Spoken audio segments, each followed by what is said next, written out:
All right, good morning, everyone, and welcome to the first virtual lecture in our fall series. I'm Amy Clausen with the Niagara-on-the-Lake Museum, and we're happy to have you back here after spring and summer hiatus. We're going to continue with this online format until the end of this year, and then fingers crossed we can do some in-person lectures next year.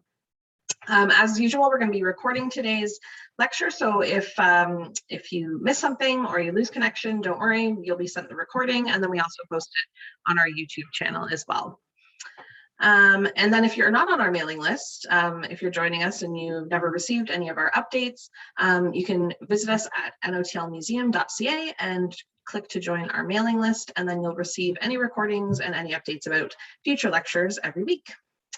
So today we're welcoming Dena Doroszenko, and Dena has worked for a series of public and private agencies, resulting in her involvement with a wide variety of historic sites across the province of Ontario. Her experience with professional and avocational archaeological societies, public archaeology programs, and directing excavations have provided opportunities to be directly involved in policy development, public education, promotion, and advocacy. As the senior archaeologist for the Ontario Heritage Trust, her responsibilities include the design and implementation of historical and archaeological research programs and collections management, focusing on a wide range of provincially significant sites that fall under the purview of the Trust.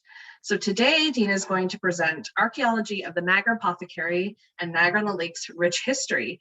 And many of our museum members might remember Dena from a public archaeology program she did at the apothecary a few years ago, where we sent some of our volunteers out to help with that. So we're going to welcome Dena and find out what she found at the apothecary. So take it away, Dena. Thank you, and good morning to everyone. I'm very pleased to be able to talk to you today about the rich history and the archaeology that exists in the backyard of the Niagara-on-the-Lake's Niagara Apothecary. So for those of you who aren't familiar with the Ontario Heritage Trust, and I hope that everyone is, but just in case you aren't, I'll just give you a quick synopsis of what we are. We're an agency of the Government of Ontario, and we work in conjunction with the Ontario Heritage Act. And on this first image, you're actually seeing a historic photo of our office building, which is located in downtown Toronto, which is our headquarters at 10 Adelaide Street East, just at Yonge and Adelaide. And at the very bottom of this image, there are two little windows that are the basement windows and at the front of the building. And this is where the archaeology lab resides and where a lot of the work on the archaeological artifacts takes place, as well as storage of the collections. Now, my work with the Trust is quite varied and quite busy. I'm actually in the field right now, but today I'm actually out of the field because I do have a field director who can supervise in my stead when I'm not there. And it's a site here in Toronto, so that's also convenient. But my work takes me across the province and I've worked all over the province: Northern Ontario, Eastern Ontario, the Bruce Peninsula, Southwestern Ontario, and of course, the GTA and the Niagara region. And the work of the Trust is also quite varied. We have a very broad mandate. And as you can see from our mission statement, it is quite broad because we're involved in very many programs. And some of these programs, the most familiar you may be with is the Provincial Plaque program, the big gold and blue provincial plaques across the province. And for example, right now we are actually reviewing the plaques, and there's over 1,300 of them in Ontario, to see what inappropriate language or presentation some of the older plaques from the 1950s and 60s and 70s may need refurbishing or replacement. And this is much in line with our mission to give voice to the diversity of Ontario's peoples and cultures and reconciliation as well, for a number of themes that have not been adequately represented in the province's interpretation of the history in this area. So expanding this narrative, that is also a large part of what I do, because I not only work on the historic sites that are owned and protected by the trust, but also the natural heritage properties, which very often do encompass me working with First Nation groups and Indigenous archaeological sites. But today, I'm going to be talking about the Niagara Apothecary. As you know, it's located at a very prominent intersection in Niagara-on-the-Lake. And it has stood there for a very long time, since 1869, though that's a misnomer. It's actually got a much sort of longer history before that.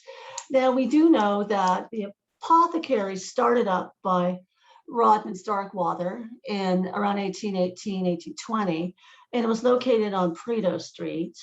And what's interesting about the history of the apothecary as a business is that many of the subsequent owners and operators of the apothecary were actually apprentices to the previous chemists or druggists, or as we now call them, pharmacists. And that's the case with James Harvey, who was an apprentice of Starkweather. Pafford was an apprentice of Harvey. So was John DeWitt Randall of Pafford. And then Erland or Earl Field was an apprentice to John DeWitt Randall. Now, the only odd one is Arthur Coyne, who actually sort of rented and then bought the business for a period of time, then sold it, and then moved his business to St. Catharines, as I recall. Now, what's interesting about these men as well is that not only were they businessmen, many of them were also very involved in public service in the community. James Harvey, for example, started that process of being involved in public positions. Henry Pafford is probably the most well-known, I think, in the community, because he was also sat as a mayor for a total of 26 years, and these were not consecutive years. He was on the library board. And I think what was also more interesting for us today was that he was the first vice president of the Niagara Historical Society. So it's really nice to have that sort of history that's associated with this business and was not located in its current position at that time. But Henry Pafford was the one who actually moved the business, which had moved from Prideaux Street onto Queen Street and was only a door or two down. And in 1869, he purchased it from the estate of E.C. Campbell, or Judge Campbell, and he refurbished it. And then when he decided to retire in 1898, John DeWitt Randall took over the business. And Henry's interesting, as I recall, he moved when he was 81 to Saskatchewan when he retired, and he didn't die until 1912. So he had a very long life, but a very interesting life, to be honest, a very interesting life. As I said, not only a businessman, but a community leader. And then when John DeWitt Randall business was sold to Arthur Coyne, that there's a transition of what happens at the apothecary, which is interesting to me, because when Field took over it, we start to see the backyard changing from what Pafford had probably initiated, and it changed, and it's changed the landscape of the property, and that's what interests archaeologists.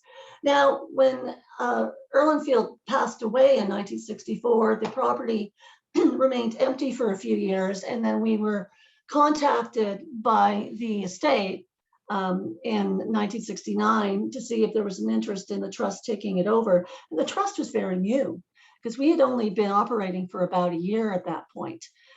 Because while we were incorporated in more or less 1967, the ascent from the Crown didn't happen until early 1968, and our first property acquisition was 1968. So this is one of the earliest historic site acquisitions we made as a trust organization, though we were originally known as the Ontario Heritage Foundation.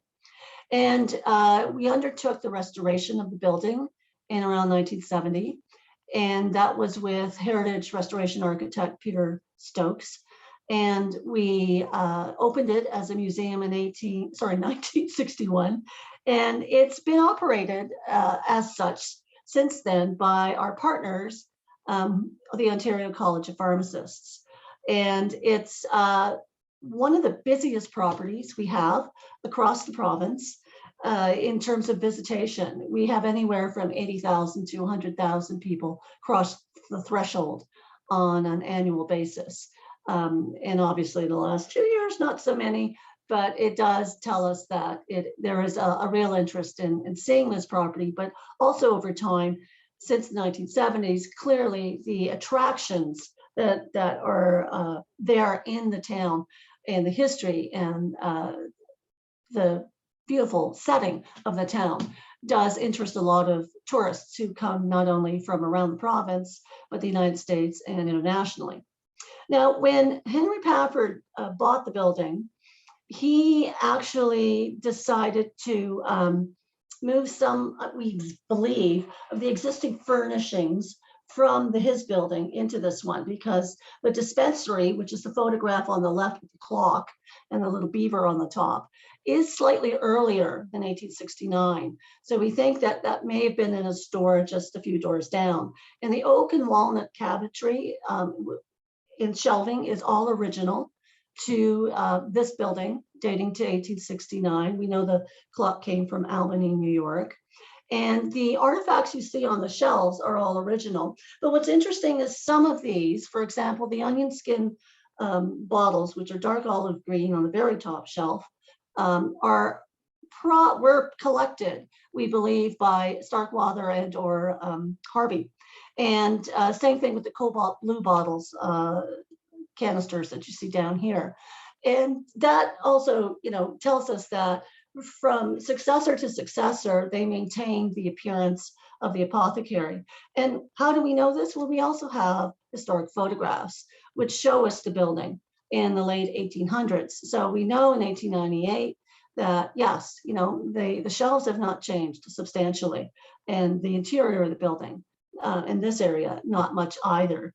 I really don't know if we have the links, but it's something I really should find out because I'm curious. But it's kind of interesting. But it was a showpiece, clearly, for John DeWitt Randall at that point in time. And we also know that we have other photos, and I apologize I didn't include the photo of the train on King Street that's coming up from the water and going over to what's now Balzac's to drop off or pick up passengers. But it's there are a really nice variety of historic photos of the drugstore on this corner. And this is during Field's tenancy in the store. And what's really interesting in terms of the architecture of the building, it's very evocative of commercial architecture, elegant and attractive looking to passersby with large windows so you can see inside. And I love the Coca-Cola cooler that you see in the 1950s photo, because it also demonstrates something that I think is very interesting to me when archaeologists study properties or historic sites. We are very interested in looking at change through time. And what's interesting to me is about the continuity that exists on this property regarding the apothecary / drugstore, but also the evolution of that type of business, because today's Shoppers Drug Mart is not that much different than what the apothecary was like in the 1800s and through the 1900s. It's just an evolution because the vast variety of material that we know about, information we know about the property tells us a lot about what was sold in the property, because there are extensive archival records still in the apothecary, but mostly in the archives of Ontario, which include ledgers and day books, account journals, cash books, prescriptions, over 100,000 prescription slips, and prescription books. And there are sporadic years that are not, we don't have anything from, but regardless, we know a great deal about the practice of these chemists in this building from 1869 onwards. And that really is a microcosm of what the community wants and needs through time. And I just find that to be extremely, worthwhile in terms of learning about the history of the property. And one of the aspects of my job is to do a great deal of archival research when required. And I found that, starting with the first archaeology that I did on the property, is that, our knowledge of the history of the property seemed to start in 1869, which was not unusual because that's why the building is provincially and nationally significant, because it's the commercial building of a fairly intact, drugstore dating to that time period that hasn't changed. But the reality is, this is taking decades of my life to realize, and strangely enough, is that it has a much deeper history that we needed to look at. And going back to my first excavation on the property, and I'd only been at the trust a year, I came to the apothecary in the fall of 1988. And we ended up digging 4 units, 4 trenches basically. And this one actually is the one that was the most revealing. We abandoned these 2 because it was clear that on this side of this area that there was a lot of disturbance, including utility trenches that seemed to cut through here. And this area was fascinating because very quickly we were finding artifacts. And this is coal ash from a furnace, or if you like, a boiler. And we were finding bottle glass. This is actually the remains of a fairly intact glass vacuum bottle, which would have been in an insulated container. And that was odd. But what was obvious was the vast quantity of artifacts that we were finding. And it suggested that there was something going on here in the backyard we had no knowledge of. Added to that was the fact that we found this footing, which was made largely of bricks and some rocks, not particularly deep in terms of depth. It was only about 3 to 4 shallow courses. And they were fragments, they were not intact bricks. So it's not a substantial foundation. And originally I thought it might be a building foundation, but I wasn't convinced of it because of what it was made of and what it looked like. We also found at this west end, and this is just flipped looking east, this corrugated plastic pipe and gravel trench, which is a drainage trench that was likely put in around 1970 during the restoration process. And we also found this sort of long sort of utility electrical wire. It's corrugated wire, and it's not electrified, but it is a power sort of cord, if you like, that goes across this area, and also was found here much later. So this was really interesting because we excavated what we thought was the depth of it, and it certainly looked like we were dealing with a circular pit feature. And at the end of our time there, I was sort of going, well, it would be really nice to go back and dig the other half of it out. Now, this excavation recovered 2,714 artifacts, and a large quantity of that were glass fragments and artifacts, and not much else. Some nails, some other more modern materials in the upper layer, and a few ceramics, but very little. But it still was very intriguing, and I'd hoped that I'd be able to go back to this site again. And of course, that didn't happen until 2016. So I had a long time to wait, but it's not like the trust doesn't keep me busy. I was working on many, many projects, and since 1988, over 100 projects across the province. But in 2016, I was given the opportunity again, because of some capital work we were going to do on the building, to go and do some more archaeology in this area. And I leapt on it like this, claws in. I was going back. Nothing was going to stop me. And I went with my 2 summer students, who you see in the upper left.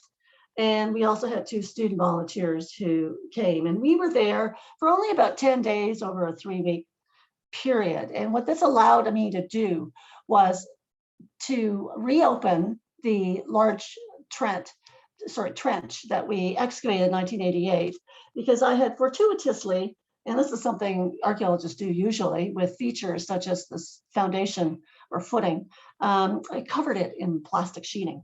So we were able to dig out the backfill and find it again very quickly.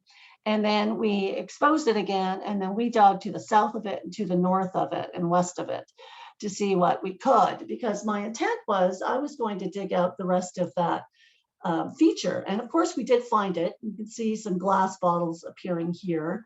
Here's one being held in Gleneva's hand. And it was actually quite deep. And what was unexpected was it was much deeper than we thought it was, just on this side, within the unit that we had dug in 1988. And what was also interesting was at this time period, the fence was gone. Because if you noticed in the 1988 photos, there was the large, like fenced in yard. So what we were doing wasn't visible to the public. So we felt a bit exposed, but I started counting how many people were coming by and stopping, in some cases just looking, and kept going. Some were, curious about, what are you doing? What are you finding? And some were also, asking us the standard questions archaeologists have to deal with on a daily basis, which is, have you found any gold yet? Have you found any dinosaurs? And the one question that really stumped my students was, have you found Jimmy Hoffa? And of course, they looked at me like, who's Jimmy Hoffa? And I had to explain that to them, but it was kind of funny at the time. But, we also had the horseback riders come by and a lot of people who were extremely curious, but we also kind of stimulated that interest ourselves by what we did, and you'll see in a second. But this is basically the area that we excavated in 1988 on the far right here by the photo scale. That's what this black and white sort of bar is. It's basically a 50 centimeter long photo scale. We excavated a trench here, which gave us another section of this footing. And we also excavated another trench here, which you'll see in the drawing in a minute, which clearly shows where it stops. And it stops only because of prior disturbance in modern era. And you can see here, it went fairly deep. And what's really annoying is it's still going. This is looking north towards the driveway at the back of the property. And this is what we call a soil profile. And there are still artifacts peeping out at me in this profile. And it was annoying because it meant that I wasn't dealing with a circular pit feature. I was dealing with something that might be more trench-like, but it was not terribly clear, but it was obvious in this drawing. And this drawing shows you the 1988 unit with the areas excavated. The dashed line shows you the outline of the deposit. And this is all the area that we excavated in 2016, which went to almost 5 feet deep, and recovered a lot of glass artifacts, again, just like we did in this unit. And then you can see the red are the additional bricks and stone that we found. Now the area from around 1.5 meters north of the back of the apothecary has been completely disturbed through the attempts at dealing with drainage issues at the back of the house. And as a result, we just clarified that that is the problem. So everything going this way has been disturbed. And while there are artifacts here, because we did do a unit a little just off the slide here, 1 by 1 in, I think it was October in 2016, or September. And we did find some early ceramics. The problem there was that we were finding a mixture of artifacts. So there was soil displacement And that just told us that, that wouldn't necessarily be a productive area. Yes, we would recover artifacts, but we're not getting any real idea about how they got there and why they are there. So these are the artifacts that we were finding in 2016, which were, basically blowing the minds of my students. They were very excited. And I was also just scratching my head trying to understand what we had here in terms of the deposit. So I decided that, because since we were getting all these people coming by, let's put out what I like to call a lure. And we put out artifacts on a dustpan that were coming out intact, and they were bottles, of course, apothecary, medicinal bottles primarily. And that attracted interest. So in 2016, what we were finding was that I'm counting people every day, which became my sort of, must count people. We had about 600 visitors in 10 days. Some of them were residents who just came by on a daily basis on their walks and, like, what else have you found today? Which became a refrain in 2017 we were used to every day. And these are just some of the nicer materials that we were finding. So the top here is a medicinal vial, which has a copper sort of cap on it, and it was filled with pills. More about that in a little bit. These are ink bottles that you see here, and we found a number of them. This is a ceramic lid to an ointment pot, which would have contained glycerin for like chapped skin and chapped lips. And then we get into some of the really distinctive bottles that we found. This one's one of my favorites. We found several of these. I think two or three intact, and then one or two that are just partial bottles. And it is embossed with what looks like rose bushes going up the side. And it says Rose and Company at the top, about in this area, the lower shoulder, upper shoulder area. And this was really interesting to research because one of my summer students later in the summer had sort of processed the artifact, and that means washing and labeling it, and then sort of went and did some of the research on it. And we found that it was made by Lachlan Rose and Company from between 1900 and 1920. And this looks like a design which was more or less during the World War I period, around 1914 to 18 time period. And the contents were lime juice. So this was Rose's lime juice. And my student came back the next day and said, "You're not going to believe this." And I said, "What?" And she showed me a photograph of something in her fridge, and it was Rose's lime juice. And it's a plastic bottle, and it's still made today. So that was really amazing to see something like that. And then that was just amplified by the bottle you see on the next to it. This is Florida water, which was first introduced in 1808 in the United States. But this bottle in particular dates most likely from the 1870s to the 1890s. And we also have a couple of examples that date a little closer into the 1920s. And Florida water is basically a cologne, aftershave cologne, very popular for men to use in the sort of 1800s into the early 1900s. It's still manufactured today, and you can buy it in the Niagara Apothecary if you've been inside. Now, the bottle beside it, this amber brown bottle, was also interesting because it has a logo, which it seems to involve two C's and a K. And I have to say, when we were showing it in 2017 during the Public Archaeology project, we were always getting, like, what do you think it stands for? And we got Calvin Klein a lot, and that was kind of amusing. But this is the Kodak, camera company. And these actually are bottles that would have contained developing fluid, and they're small little bottles. And they, you'll see another one in the next slide. They date from the 1907 to the 1915 time period. And here you see one of my students at that summer, volunteers, who also, was wanted to have photographs of her finding the bottles. So the Rose's lime juice, and this is actually a Vaseline bottle, which still had Vaseline in it. And then at the northeast corner of the property, we did what we call a shovel test pit. And this 1820 bank token popped up. And that started the alarm bells going off in my head, because it really was suggesting that there's more going on in this property than I expected. I was pleased to see all of this pharmaceutical, medicinal artifacts. And these are more of the 2016 bottles. We did in the winter of 2016-17 what we call a cross-mending analysis, where we literally take all the glass and we try to mend it.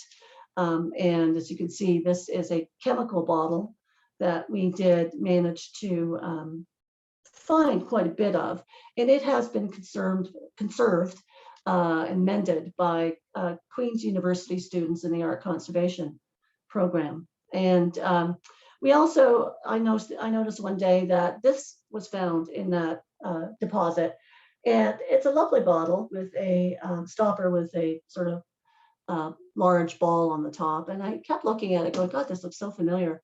So I decided that I was going to just take it inside, and I walked around shelves of the apothecary, and yep, there they were on one of the top shelves. It's mates, basically.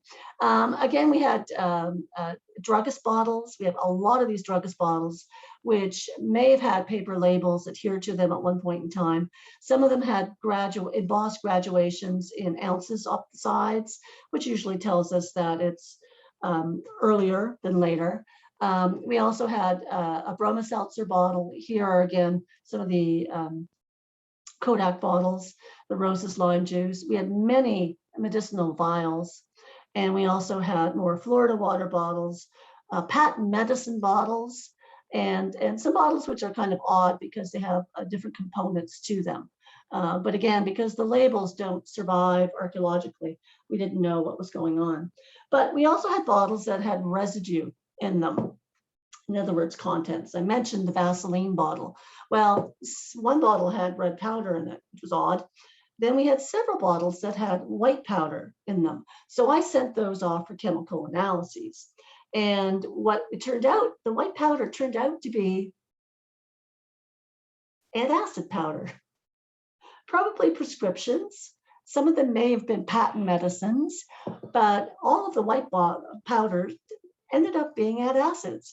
So it's kind of, like I said, even through time, people had digestive issues, and antacids were something that were used in the early 1900s just as much as anything else. Now, the red powder turned out to be watercolor paint powder. That was interesting. But knowing what archivally was sold within the apothecary, it's not surprising because it does list paints. It just wasn't specific as to what kind of paint. So it looks like they were selling watercolor paints or powdered paint for that purpose. And they may have been selling other type of paint. We also found, as you recall, that vial with pills in it. And that was really interesting because I was very curious about that. But unfortunately, the active ingredient in those pills is dissipated, having been buried for 100 years. And about the best we can determine is that they were likely homeopathic remedies because some of the other ingredients were quite benign and would have had no medicinal effect. So all those vials most likely would have contained pills at some point in time. So that was, at the end of those 10 days, I came out with 8,896 artifacts, mostly glass fragments and or intact bottles. We had over 60 to 80 intact glass bottles, and we had a lot of analysis to do. But it also, because that deposit was still going north, I really felt that we needed to do something more in 2017. And so in 2017, I proposed, because it was the Trust's 50th anniversary, and it was not only Ontario's, but of course Canada's 150th anniversary, that let's do a public archaeology program. Let's have a public engagement component, and let's see, what kind of interest we can generate on this project. And that meant a lot of pre-planning on my part, which was happening in the early winter of 2017, which also involved all the preparations I had to put into place for us to do a project.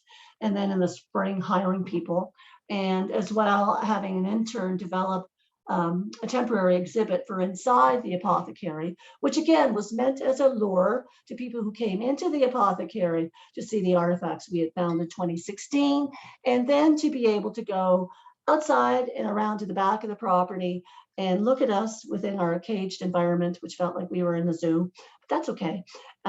We were, as many of you know, we were very happy to talk to people, and we talked incessantly every day.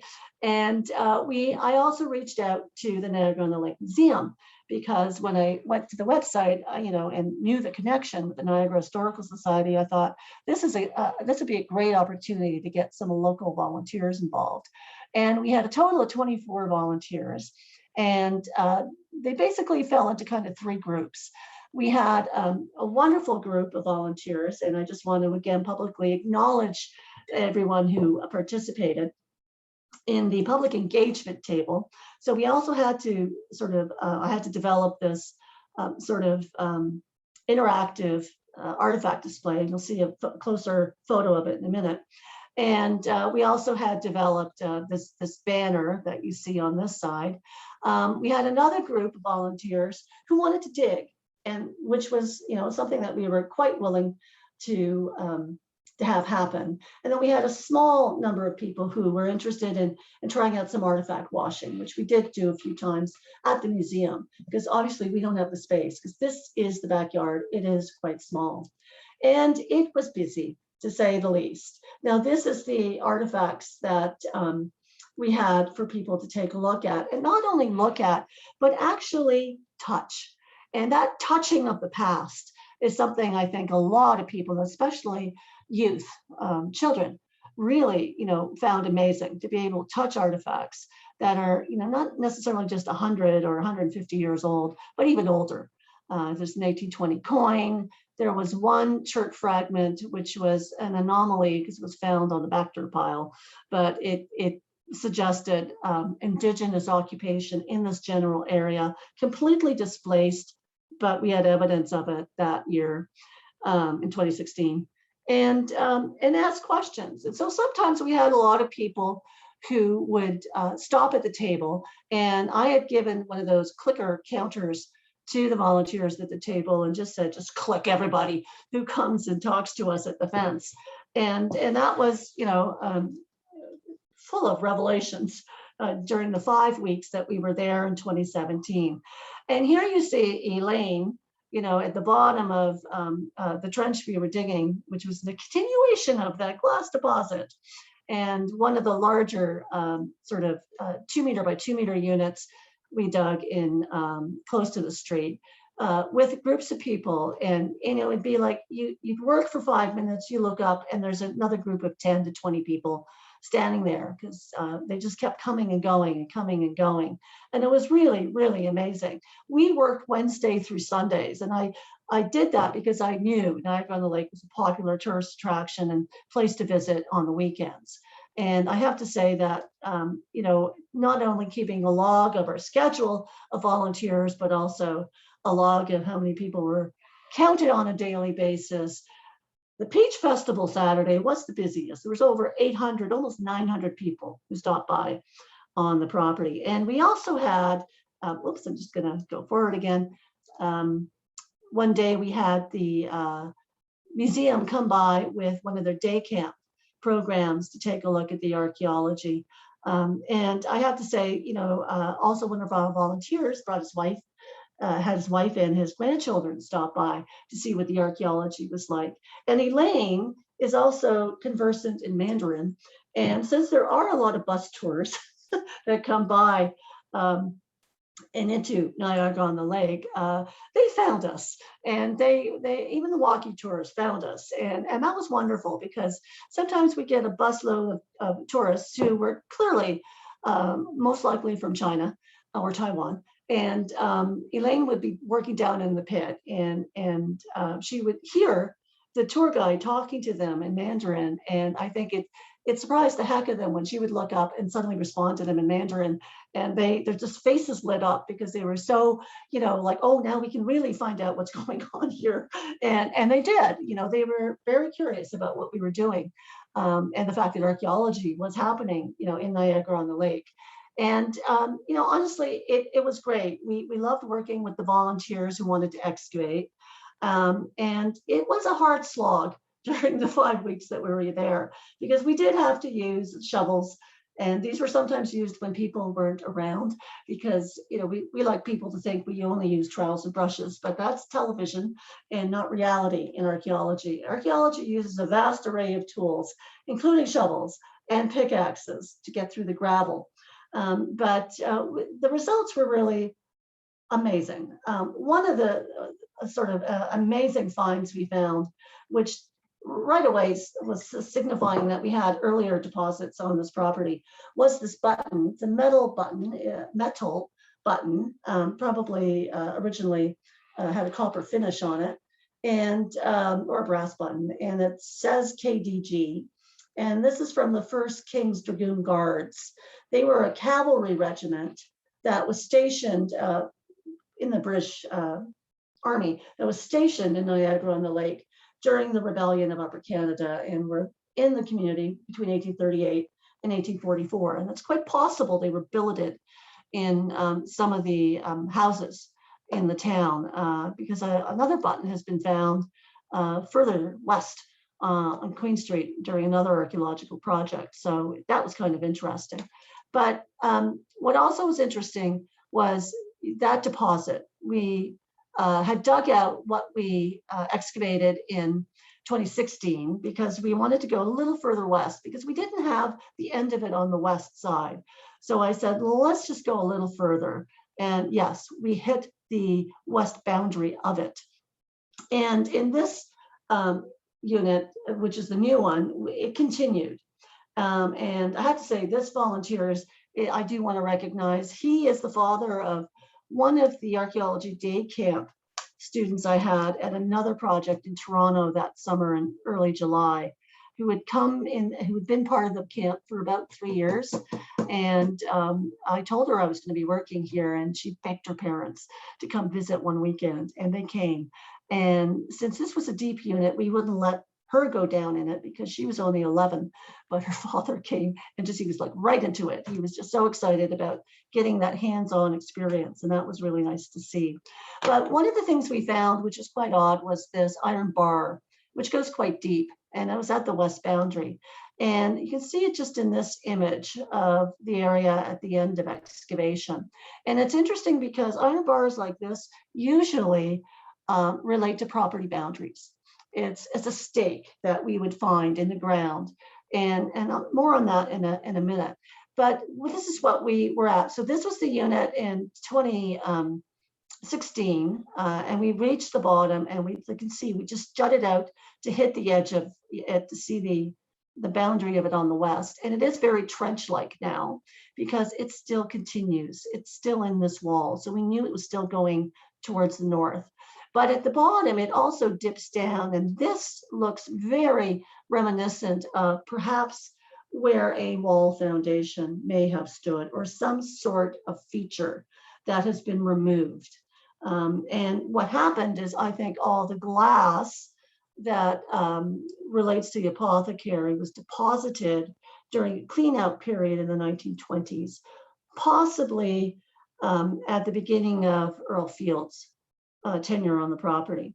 But then this area, which is higher up, and this is what we call subsoil, became interesting because before we got to the subsoil, we noticed that there were these soil discolorations. Now this dark stain is just an old root feature from the trees that are on the street, perhaps, or earlier trees, it's hard to say. But it's this area coming through here and a bit through here, which is very ashy and charcoaly. And what was interesting was something that we found almost immediately on top of this layer. And this is an artifact, which you can see looks like a round metal made of iron ball. And this is an artillery projectile which is called Canister Shot. And the loonie is just there for size. And so it's the size of like a walnut. And this would have been packed into a canister filled with sawdust, so many of these. And then it was shot out of a cannon. And it wasn't used necessarily to damage property, but to inflict as much injury as possible on people. And as you could imagine, when you shoot something out of a cannon and it disperses, it's going at a high speed, and it would have wreaked quite a bit of havoc. Now, clearly, the thin, patchy burn deposit and the canister shot was suggestive of something catastrophic that happened in the community. And so that was something I needed to research, because not only were we finding artifacts which are much earlier than the apothecary on the property, I believe we were finding possibly evidence related to conflict during the War of 1812. So I needed to do more research. And I actually found these maps, the overlay, in the Niagara Museum's website. And I do have a problem with the overlay. I don't think it's quite accurate with the 1910 surveyor plan over the 1810 map. But I also, did more research, or we had done more research since 1988, a little bit, in terms of the land grants and land registry records. So, who bought and sold the property, as well as some tax assessment rolls.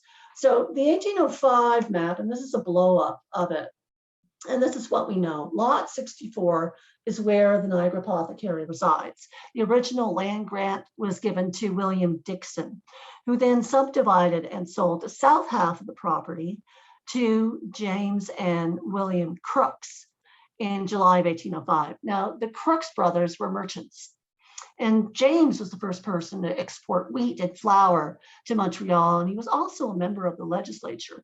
So that was interesting. What's interesting on this map is there are words that you can better see in this overlay, though it is hard to see.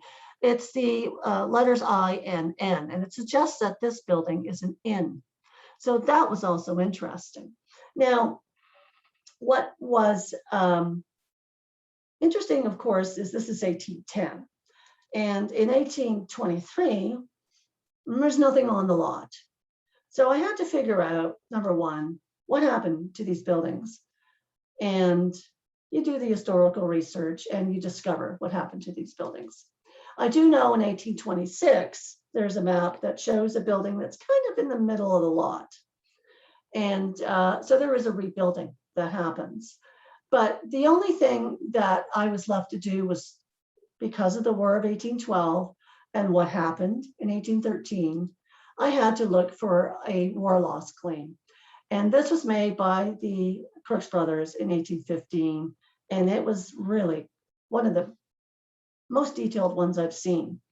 This shows what they lost. And as you can see, there was a dwelling house, a shop and a store, stabling sheds, and a small store that were all burned in December in 1813 when the Americans were retreating, and it was on this lot 64, as far as I can tell. So, and the values are in British sterling. And so this was really interesting because it suggested that we had early buildings on this property that were burned during the War of 1812. And this is a domestic site in the sense that it's in the town. But then it got better because it contained what was in the buildings. So, which is interesting because I've seen an account where it also talks about a lot of people were running into their houses as they were being, going up in flames and trying to get whatever they could out of the buildings. But that doesn't seem to have happened too much here. Then again, he might have padded his claim. That wouldn't be unusual. But I've just bolded some of the ones that, of course, archaeologically are ones that I would be interested in. And so it's the ivory handled knives and forks, the teaspoons, the glass stemware, as well as the pots, cups, and saucers. Common blue-edged plates, well, I know what those are because we find them archaeologically all the time, and dishes. And then also he has to make this statement a little later that, oh, by the way, my building, one of my houses had 6 bedrooms, a kitchen and veranda, 3 stacks of brick chimneys, and a well house was also destroyed, adjoining the kitchen. So this was a very busy section of the property, and that was really exciting to see. And what's also interesting about the Crooks brothers, and what links to another archaeological site, was that they owned a ship which they had called the Lord Nelson. And so, and this, allowed them to ship, for example, the wheat to Montreal, and also bring back other goods from Montreal and Kingston to New York, or well, I should say Niagara-on-the-Lake by then. And as a result, this ship during the War of 1812 was commandeered by the Americans, and it was renamed. And unfortunately, it was sunk. And it is one of a pair of 2 of the best preserved, still deeply buried in Lake Ontario, a War of 1812 shipwrecks, and the Hamilton and Scourge. And the Lord Nelson was renamed the Scourge. And that is at the bottom of Lake Ontario, just outside of Hamilton. And I just thought that connection was really quite amazing to see. And the unit to the north was one which was interesting, because I was trying to see if I could hypothesize, were we inside a building? Were we outside a building? What is going on in this unit? And the red brick right there is signifying we do have some evidence, probably the bricks or chimneys that were in the building.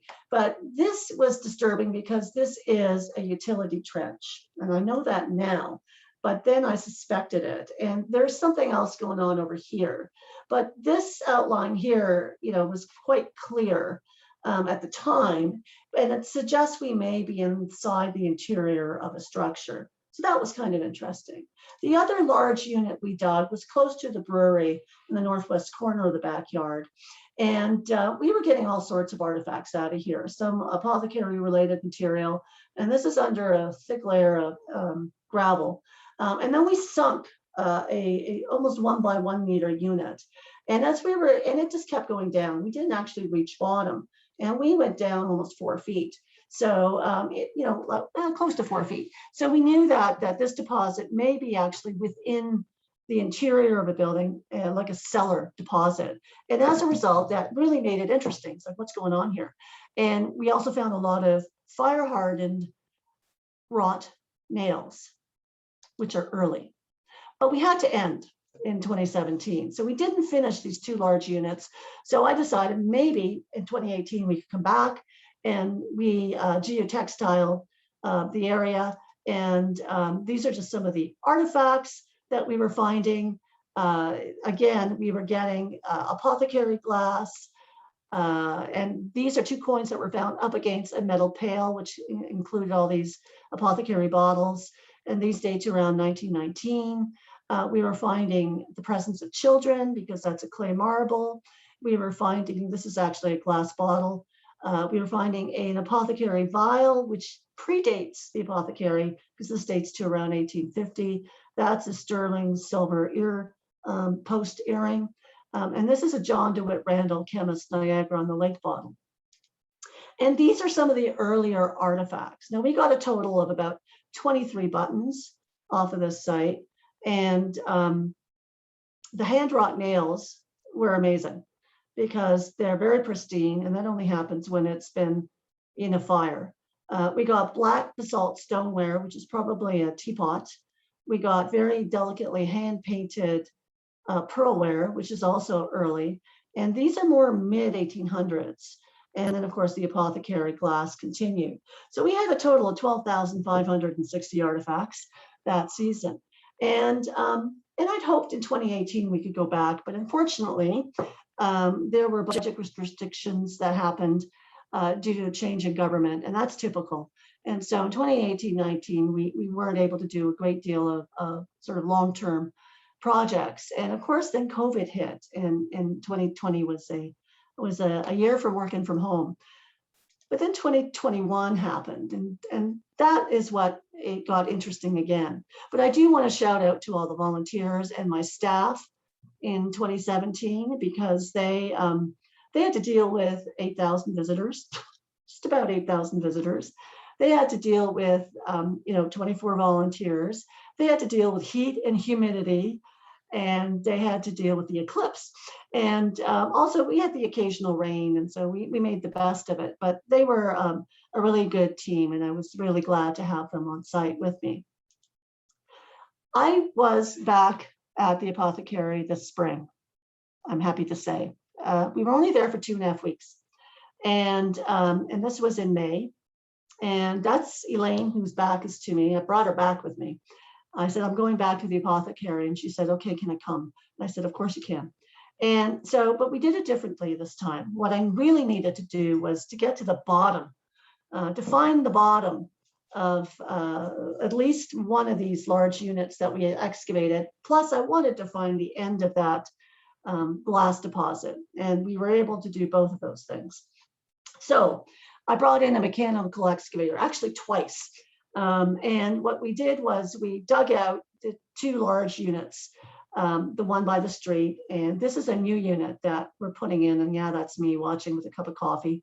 And all the dirt that came out of the new unit and all the dirt after we took out the back dirt that we had put back in from after excavating, when we started to go down deeper with the excavator, that was put into a separate pile, and all of that was screened so we could recover artifacts, as you see in this image. And we had amazing artifacts, and this is all coming from this end of the property.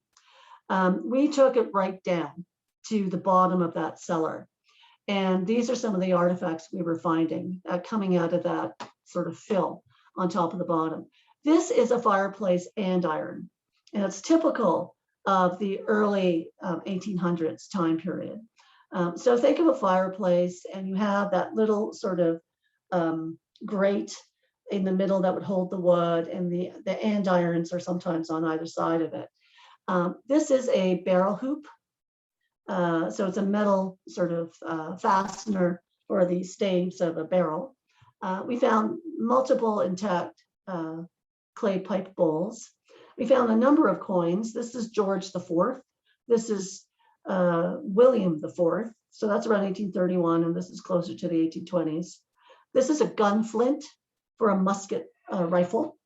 And this was a surprise. This is the tip of a worked biface, which is indigenous. So it's not a like an arrowhead. It's probably more like a small knife. And we were finding 2 of these. It's a stoneware bottle. They came out from about 6 feet down, intact. One was excavated, what we call in situ. And you can see how deep we were going. And the other one came out by the excavator and was found intact. What I do know about these is that they were manufactured in England by J. Bourne, who was a stoneware potter. And they are bottles because they do have the finish for a bottle. And probably these were manufactured for a particular distillery, and they're pre-1830. So that was interesting. But I think the most interesting thing was that we were able to reach on the left is the new trench we dug up until about this depth, was by excavator, and then we hand dug everything else. And that trench we had seen in 2017 continues into this one, and there is a utility pipe at the bottom here. This is also part of the trench. We just didn't dig it out because we didn't need to. But as a result of the edge of the trench, this is where the glass deposit of all the medicinal and pharmaceutical bottles ends. And this is a look at the east profile of the cellar deposit and how deep we were going. And yes, that may be some sort of a interior partition wall that we hit, but it's built on top of fill, so it's hard to say what it really is. But what was amazing was what we found at the bottom. And my summer student was able to find this. You noticed how black this is.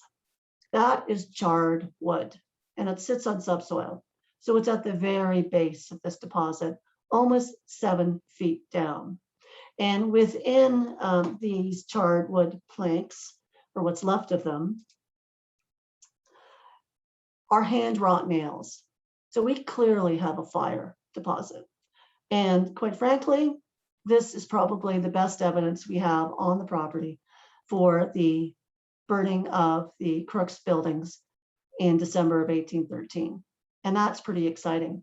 What's unfortunate is that it's 7 feet down, but it is well protected. So that is basically all I'm able to tell you at this point in time.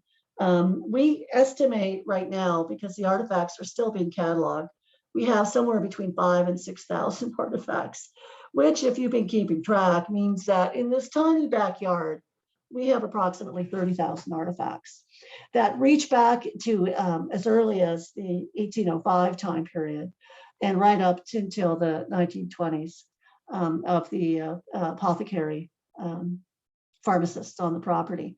And it's been really quite exciting for me to be able to kind of get some questions answered. And I'm happy to take any questions at this time if people have questions. Thank you so much, Dena. If anyone has a question, feel free to type it in the Q&A box there, and I'll field them to Dena. One of the questions I had for Dena, and maybe you can answer it live too, is where do you put all of these 30,000 artifacts that you find? Does the Heritage Trust have their own storage facility, or do they ever, I know you said you did some displays inside the apothecary. Do you ever display the material in other locations as well? Yeah, we do display when we can at some of our historic properties. Like I currently have 2 displays, one in Windsor at the Duff Babbie House and one in Barnum House, that's east of Toronto, in Grafton. There's a third one at MacDonnell Williamson House, which is on the Ottawa River. There's been other sort of temporary exhibits we've done on various properties over the years. Sometimes they're like, doors open, need a display, and boom, there you go. But what we've also done is we are going to have,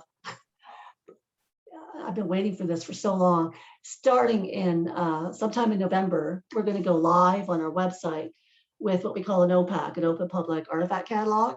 So you can go to our website and search our collections. And a number of our properties have sort of the highlights of the archaeological collections, because trust me, I have tens of thousands of nails. So I will not torture people with showing you images of nails or window glass fragments. You do not need to see those. But we've done a number of reference collections for about 7 properties.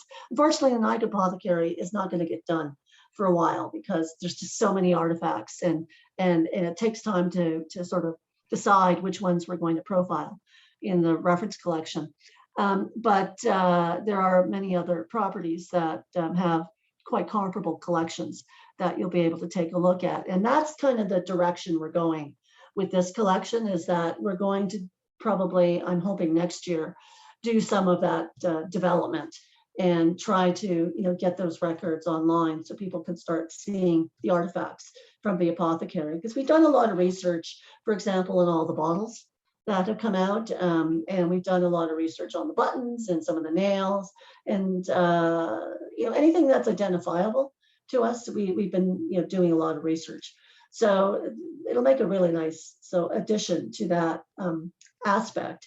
But yeah, I'm kind of at capacity at the trust in my storage area, and we are discussing what we're going to do next in terms of increasing to maybe something that's more like a curatorial facility. But you'd be surprised, 30,000 artifacts doesn't take as much space as you think it does, because a lot of these are fragments. Mm-hmm. So one box could contain 1,000 artifacts, right, or more sometimes. And right now, I think the boxes of artifacts from this year is something like 3 or 4 boxes, which are going to have to be a little broken out. Probably it's going to be more like 5 boxes. But there's a lot of work that goes into post-excavation. Like the fun part is digging.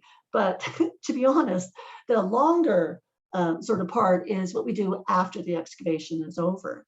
So there's a lot of time that it is dealing with the artifacts itself. But I have to go through the masses of documentation.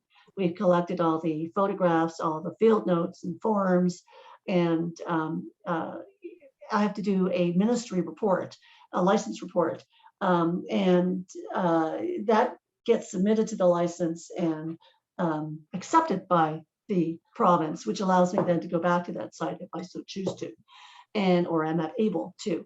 But and I have to say the 2017 report took about a year, to complete, because 12,000 artifacts and analysis of the animal bones, and it just, an analysis of all the artifact categories, which I use a lot of, at times, contract staff as well as university students or summer students to work on various sort of small projects.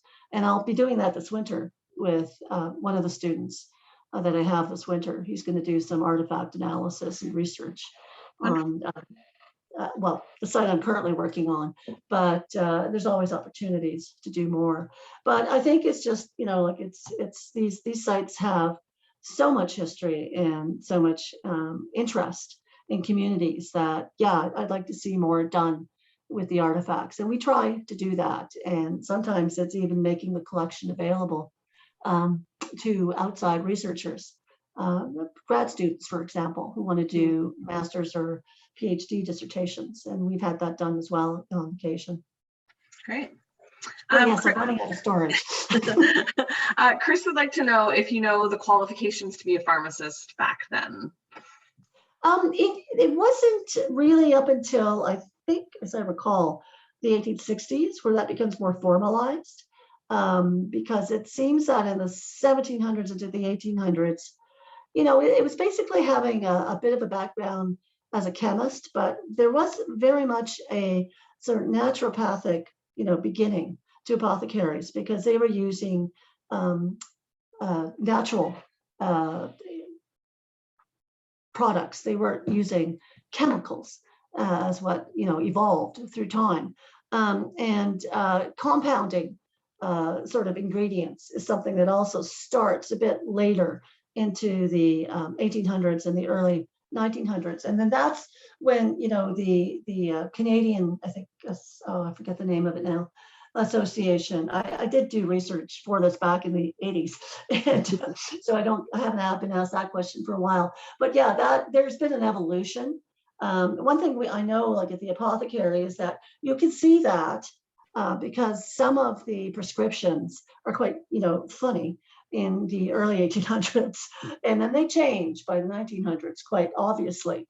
And a lot of compounding is happening, where it's a mixture of certain powdered ingredients versus using certain leaves, or products that are more natural, herbs, for example, like, what is it? Some of the herbs and extracts, senna is one that rings a bell.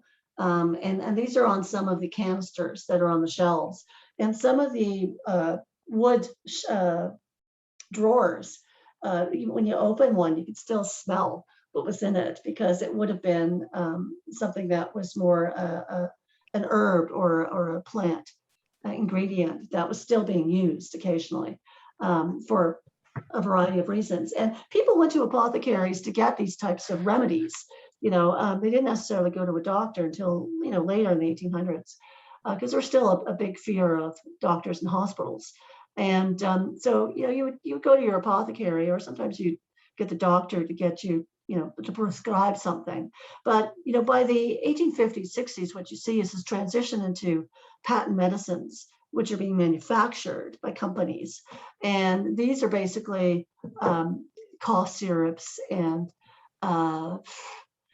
supposed to cure all sorts of ailments, like liver disease and kidney issues, and obviously stomach issues, and colds and coughs particularly. And what you also start to see is the patent medicines having ingredients which were actually quite benign, and then ingredients that were somewhat addictive, that usually had opiates or alcohol in them. And that's why patent medicines became so popular. They were also over the counter and less expensive sometimes than getting a prescription that you had to pay for from your doctor. But the pharmacists at the apothecary were also very much involved in the barter economy with their clients. Like, even we know that the pharmacist made sort of bartering for coal with the coal man in terms of providing him with stuff in order to get some coal sometimes.